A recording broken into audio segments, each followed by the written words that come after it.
I sat quietly at my mother's 65th birthday dinner in our suburban Portland home, the warm chatter of family filling the air.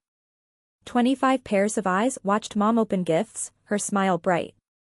Dad raised his glass to Patty, 65 years young and still putting up with all of us. Then his gaze turned to me. And to Hannah, still chasing that laptop business from home. Changing the world in your pajamas, right? Laughter rippled around the table.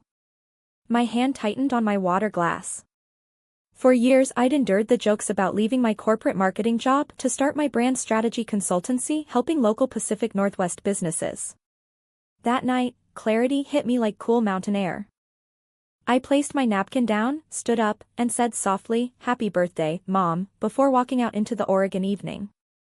18 months earlier, I told Dad I needed more meaningful work.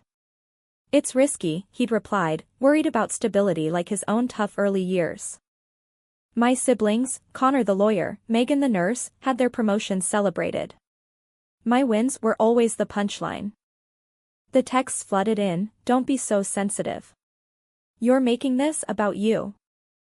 When they showed up at my apartment, I stood firm. "I love you all, but I need respect for my choices. I'm building something real here."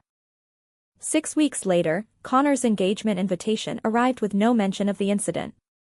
Instead of attending, I scheduled my studio grand opening in Portland's creative district on the same day. On launch day, my space filled with grateful clients sharing how my strategies revived their family businesses. Megan appeared unexpectedly. Her eyes widened seeing the professional setup and real testimonials. I didn't realize.